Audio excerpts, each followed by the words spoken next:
I don't know where the world will be without economics. I do believe that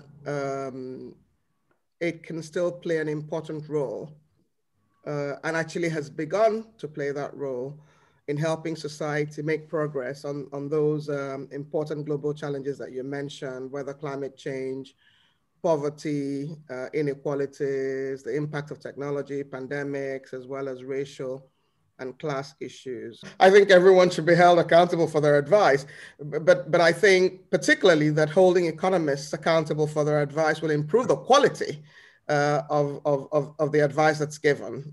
It will also encourage society and particularly economists to be rigorous in developing their analysis and postulations. Capitalism is on one end of the economic system continuum or spectrum, and socialism is on the other end. Nations are different points on the continuum and could move from one point to the other depending on the ideology of the political leadership and the circumstances of the day. My view is that we must make more visible progress in respect of a fairer and more equitable capitalism that works for all, especially the poorer and the weaker citizens of the world.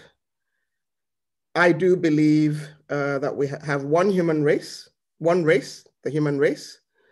I believe that no one benefits when anyone is in distress.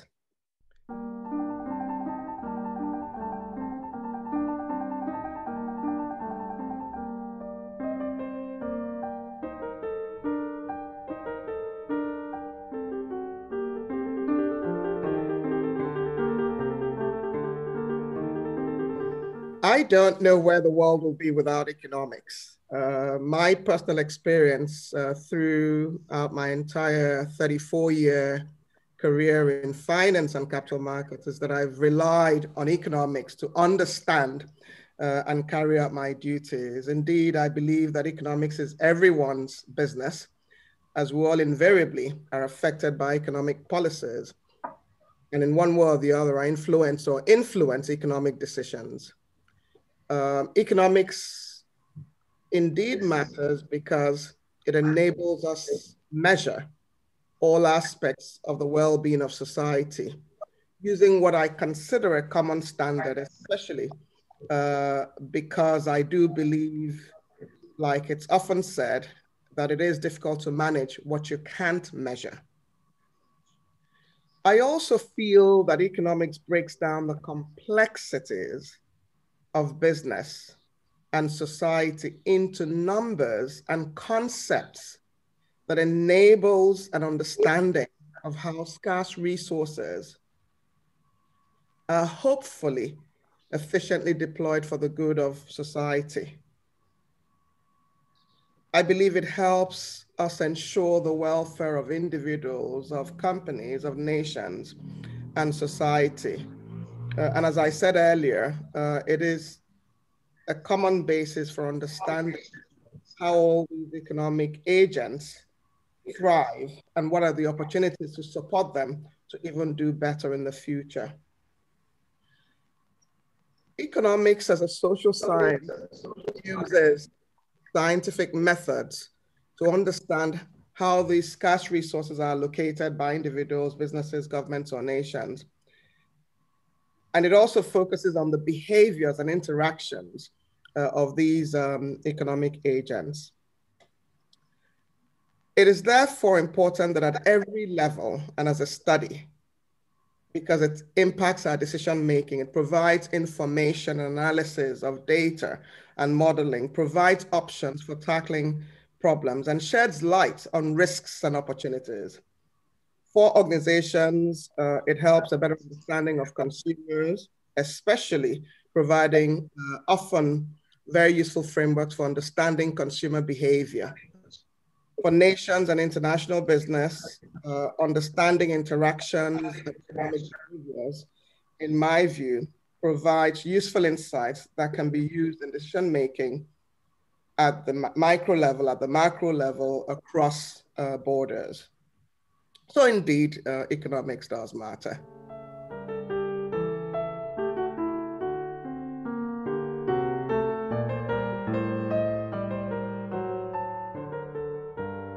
interesting question. I think academic economics provides the intellectual foundation for economics, while policy making demonstrates how economics is applied in everyday life. So in other words, academic economics is the lab, or economics in the lab, while policy making is economics in real life. You can simulate a controlled environment in a lab setting for certain factors and apply the risk paribus, or all else being equal principle, as economists love to say, which allows one to determine more effectively cause and effect relationships. A real life situation cannot control the factors in isolation, but isolating them to study possible effect allows one to determine better ways or more effective ways of achieving desired outcomes. I've probably been, I'm more focused on policy making, and I think you called it economic engineering.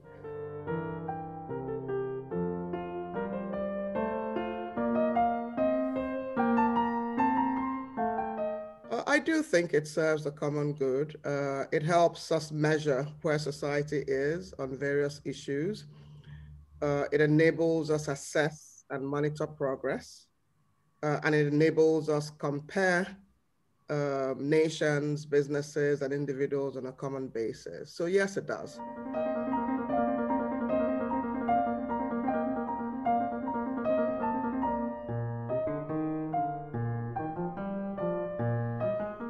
Not quite.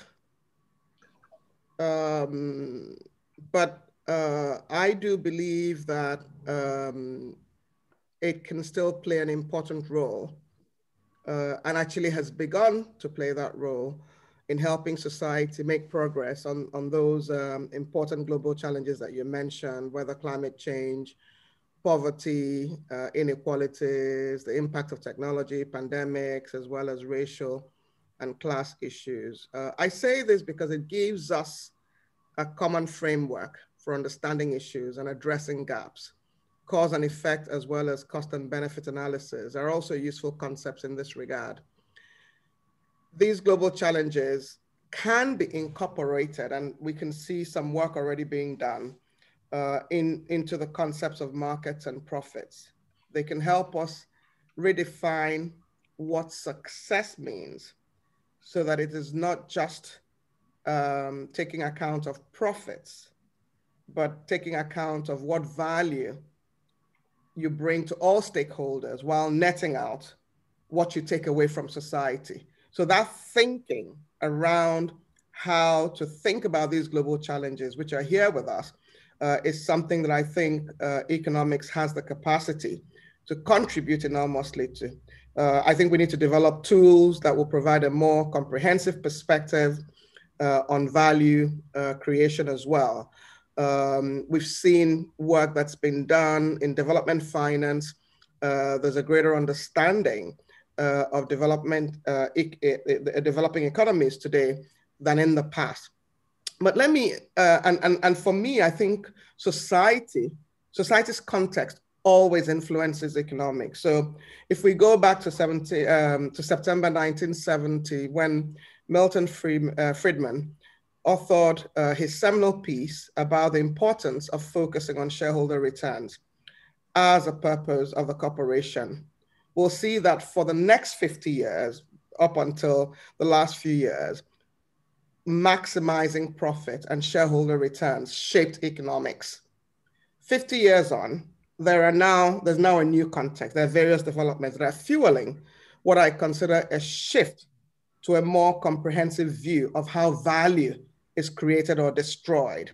The multi-stakeholder approach, you're not just focusing on the shareholder, but on the employee, on the customer, on the community, and other stakeholders.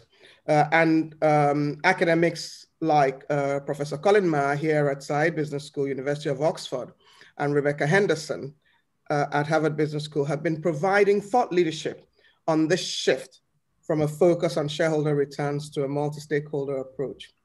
I would add that asset managers and business leaders are also pivoting to a more comprehensive definition of the role of a corporation. And this is extremely important. I think that these trends will help foster the development of economic tools that address these economic challenges. So measuring sustainability, shifting from short-termism to long-term thinking, measuring complex issues such as climate change will require new economic tools. So I think we're at the beginning of that journey, and I see a lot of interest, and that because of societal interest and that context, we're going to see more adequate economic tools be developed to support this thinking.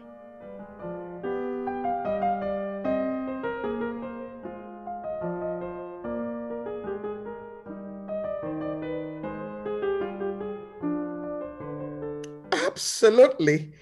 I think everyone should be held accountable for their advice, but I think particularly that holding economists accountable for their advice will improve the quality of the advice that's given.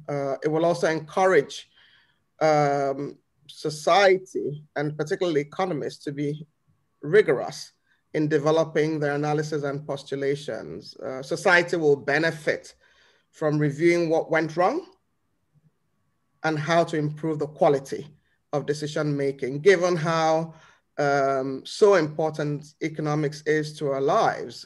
I do think that accountability is important. I mean, it's in the same way that medical doctors have to deal with life or death issues. I think issues of economics are life or death issues for individuals, for society, for organizations. So absolutely. And I'm sure that most economists will be fine with being held accountable for their views.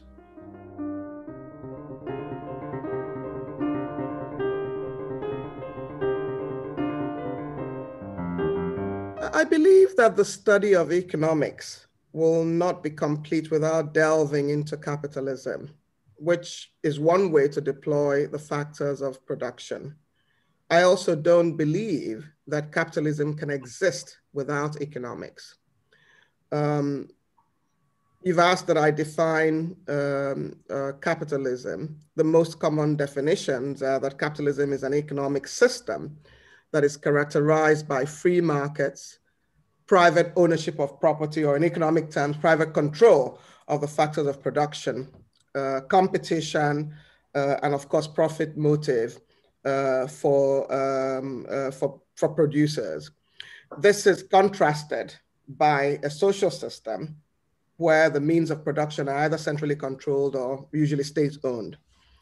However, every country, in my view, has a mix of capitalism and socialism. Indeed, capitalism is on one end of the economic system continuum or spectrum, and socialism is on the other end. Nations are at different points on the continuum and could move from one point to the other depending on the ideology of the political leadership and the circumstances of the day. Since last year, there's been, in my view, a shift towards socialism as nations unfold, particularly the advanced nations, huge stimulus packages and provide all forms of support to their citizens and to their businesses in response to COVID-19. In fact, I think the limit to the extent of stimulus package has basically been, has corresponded to the limit to the extent of fiscal capacity that nations have. So of course, as at the end of last year, 80% of the stimulus packages came from advanced nations, whereby advanced nations, and 20% from emerging and developing economies. But I think that there's more pivot towards socialism per se in response to COVID-19.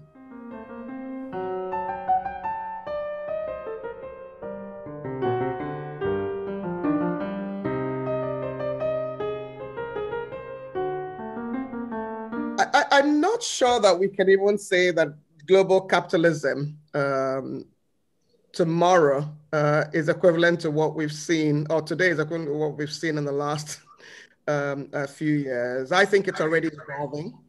and that it's leveraging modern tools to respond to the context of society and to make it fit for purpose. I believe there's a confluence of factors that's driving this evolution. First, I believe there's a greater awareness of the need to tackle the dangerous impact of climate change and other global challenges with a sense of urgency. Second, there's a greater alignment among nations and between the private sector and the public sector.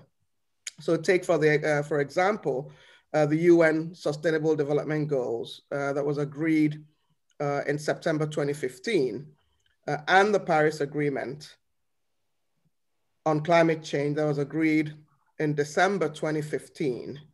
I believe this has fostered alignment as many nations have basically adopted this as a framework to move forward. But I think that that has also enabled the laying down of a strong foundation for rethinking global capitalism and ensuring that it's more relevant to the issues that are important to society today. I would also say that there are various initiatives, many coming from the private sector. So the World Economic Forum and the International Business Council, the US Business Roundtable with 180 CEOs coming together, and with most of these initiatives having membership of the most influential and largest companies in the world, that's also creating attention and understanding of why the shift is important.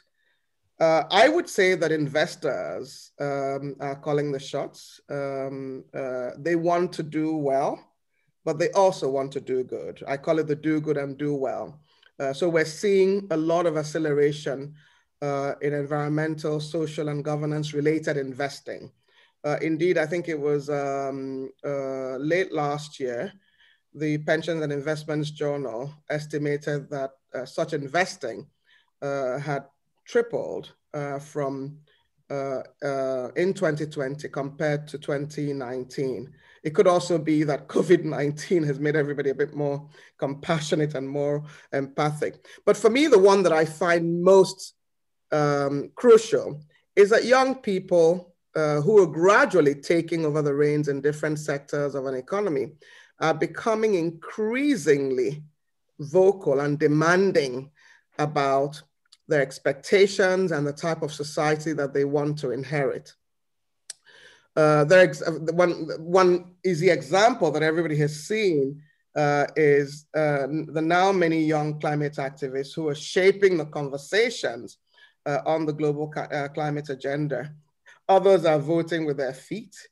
You know, they're not joining companies that they feel are not focused on those global issues. They're not buying from those companies. They're basically making decisions, and they're not, and some of them that are at least 18 are not supporting leaders who are not focused on their ideals. So they're making decisions on the basis of their ideals and beliefs. In the US, for example, I was told that you know, there's about $32 trillion of investable assets in the near future that will be handed over to young people. And if that's the case, they will be making those decisions as to where the money gets deployed. And so what we're seeing is that there is businesses, other stakeholders are really thinking about this, not because they want to be charitable, but because it makes business sense to focus on the things that society things are important. So let me stop there. But global capitalism is evolving, and I think that the next few years will shape its direction.